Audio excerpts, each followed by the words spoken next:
दोस्तों, पृथ्वी से स्पेस में जाना आसान काम होता है, पर स्पेस से पृथ्वी पर आना सबसे चुनौती भरा काम होता है। दोस्तों, स्पेस में जाकर किसी भी स्पेस यात्री का कोई प्रयोग करना स्पेस यात्री के लिए कोई बड़ी बात नहीं होती, क्योंकि किसी भी प्रयोग को करने के लिए स्पेस में एक नियंत्रित वातावरण विकसित किया जाता है।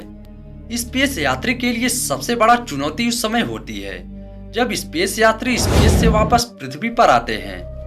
तो दोस्तों, यदि आप अभी तक ये नहीं जानते कि स्पेस से वापस पृथ्वी पर कैसे आते हैं, तो आप बने रहिए वीडियो के अंत तक। आज की इस वीडियो में आप जान पाएंगे कि स्पेस यात्री स्पेस से वापस पृथ्वी पर कैसे आते हैं और पृथ्वी से स्पेस में कैसे जाते हैं।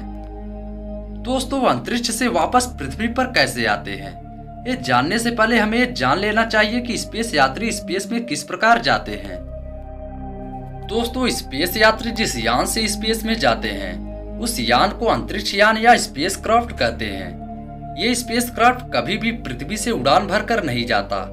इस स्पेस क्राफ्ट को किसी दूसरे माध्यम से अंतरिक्ष में ले जाया जाता है, और जिस माध्यम से स्पेस क्राफ्ट को अंतरिक्ष में ले जाया जाता है उस माध्यम को रॉकेट कहते हैं। दोस्तों, रॉकेट ही वो एकमात्र ऐसा साधन होता है जिससे किसी भी स्पेस क्राफ्ट, रोबोट या उपग्रह को स्पेस में ले जाया जाता है। तो आइए थोड़ा ये भी जान लेते हैं कि रॉकेट क्या होता है। दोस्तों, ज्यादातर लोग यही सोचते हैं कि एक लंबा सा और पतला सा और गोलाकार आकृति वाला यान रॉकेट होता है। क्या वाकई इसी को रॉकेट कहते हैं?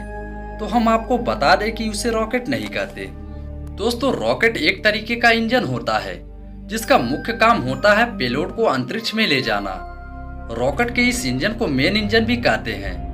रॉकेट के बाहरी तरफ बूस्टर रॉकेट लगे हुए होते हैं जो रॉकेट में अतिरिक्त शक्ति उत्पन्न करते हैं, या कह सकते हैं कि इन बूस्टर को रॉकेट की मदद से रॉकेट में अतिरिक्त थ्रस्ट पैदा किया जाता है, और ये अतिरिक्त थ्रस्ट ही रॉकेट को पृथ्वी के गुरुत्वाकर्षण बल से बाहर ले जाने में मदद करता है। तो चलिए जानते हैं कि रॉकेट कैसे काम करता है। दोस्तों, रॉकेट न्यूटन के गति के तीसरे नियम पर काम करता है। न्यूटन के गति के तीसरे नियम के अनुसार हर क्रिया की एक प्रतिक्रिया होती है। इसको एक उदाहरण से समझते हैं। जब कभी भी हम किसी गेंद को ऊपर से नीचे की तरफ धरती पर फेंकते हैं तो वो गेंद एक फोर्स के साथ ऊपर की तरफ उछलती है, और जिस फोर्स के साथ ऊपर की तरफ उछलती है वह एक विपरीत फोर्स होता है। इस विपरीत फोर्स को रिएक्शन फोर्स कहते हैं। यह रिएक्शन फोर्स उस बल के बराबर होता है जिस बल के साथ उस गेंद को नीचे की तरफ फेंका गया था। दोस्तों, जब रॉकेट के मुख्य इंजन को स्टार्ट किया जाता है तो रॉकेट में उपस्थित ईंधन जलने लगता है। इस ईंधन के जलने से गर्म गैसों का धुआं पीछे की तरफ रॉकेट नोजल से हाई टेम्परेचर और हाई वेलोसिटी के साथ निकलता है, जिससे एक थ्रस्ट फोर्स उत्पन्न होता है और रॉकेट के न्यूटन की गति के तीसरे नियम के अनुसार आगे की तरफ चलता है। दोस्तों, यह थ्रस्ट फोर्स जैसे जैसे बढ़ता है वैसे वैसे ही रॉकेट की स्पीड बढ़ती चली जाती है। दोस्तों, हवाई जहाज की तरह ही रॉकेट को चलाने के लिए ईंधन की जरूरत होती है।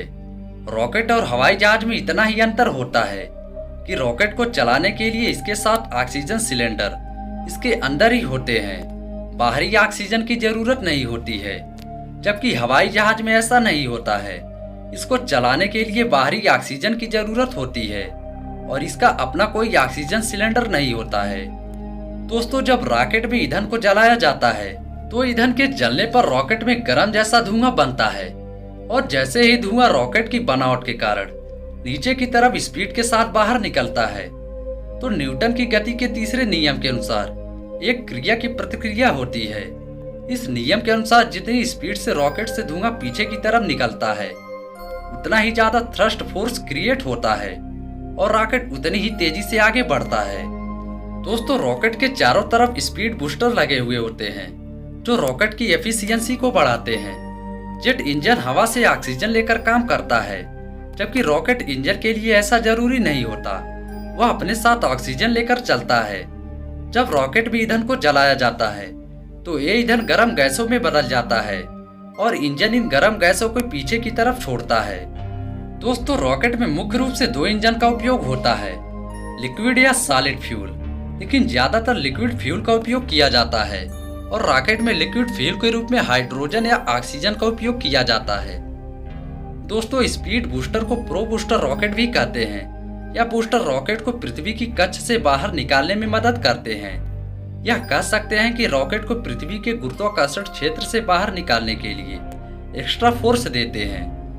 दोस्तों, इन रॉकेट से सॉलिड फ्यूल का उपयोग किया जाता है, क्योंकि इन रॉकेट का प्रयोग पृथ्वी के अंदर ही किया जाता है। जैसे ही रॉकेट स्पेस में पहुंचता है, इन रॉकेट का ईंधन खत्म हो जाता है और ये रॉकेट अपने मुख्य रॉकेट से खत्म हो जाते हैं। दोस्तों, जैसे ही रॉकेट यान अंतरिक्ष में पहुंचता है, तो रॉकेट इंजन भी अंतरिक्ष यान से अलग हो जाता है।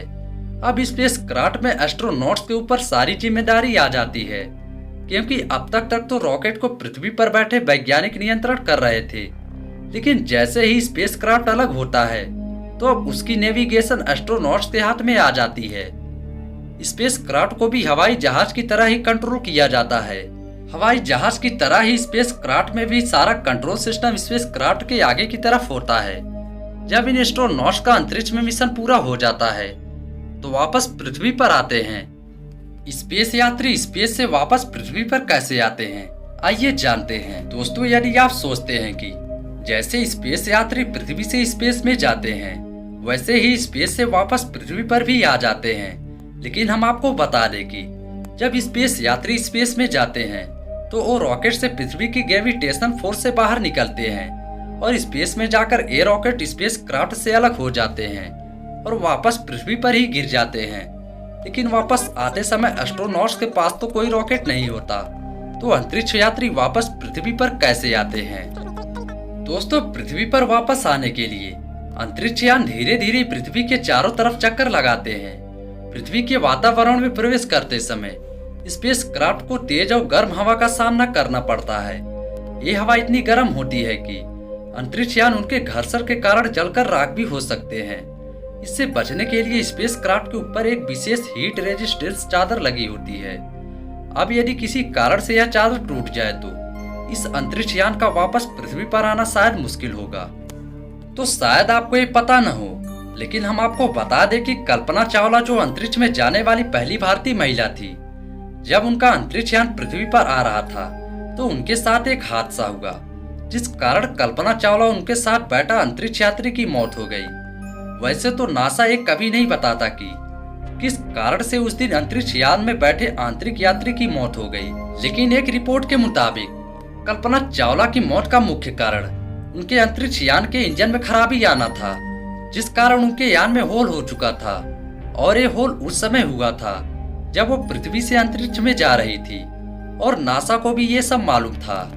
लेकिन ये सब नासा ने किसी भी अंतरिक्ष यात्री को नहीं बताया, क्योंकि नासा यदि ये सब बता देता तो कोई भी अंतरिक्ष यात्री अपना काम सही से नहीं कर पाता और नासा का ये मिशन कंप्लीट नहीं हो पाता। दोस्तों, जब यह अंतरिक्ष यान पृथ्वी की सतह के नजदीक आ जाता है, तो यह सतह के पैरेलल हो जाता है और फिर बिल्कुल हवाई जहाज की तरह ही अंतरिक्ष यान की लैंडिंग करा ली जाती है। लेकिन अंतरिक्ष यान की लैंडिंग इतनी भी आसान नहीं होती, क्योंकि लैंडिंग के समय स्पेस क्राफ्ट की स्पीड बहुत तेज होती है। इस कारण लैंडिंग के समय इसमें पीछे की तरफ एक पैराशूट खोल दिया जाता है। स्पेस क्राफ्ट की लैंडिंग भी रनवे पर कराई जाती है, लेकिन कुछ ऐसे अंतरिक्ष यान हैं जिनकी लैंडिंग समुद्र में कराई जाती है, जैसे मरकरी, जेमिनी, अपोलो आदि। दोस्तों, स्पेस क्राफ्ट की समुद्र में लैंडिंग को स्पेस डाउन भी कहते हैं। कहा जाता है कि समुद्र में स्पेस क्राफ्ट की लैंडिंग से स्पेस क्राफ्ट के डूबने का खतरा बना रहता है। तो वीडियो यहीं पर समाप्त होती है। हमें कमेंट में करके जरूर बताएं कि वीडियो कैसा लगा। तब तक के लिए जय हिंद, जय भारत।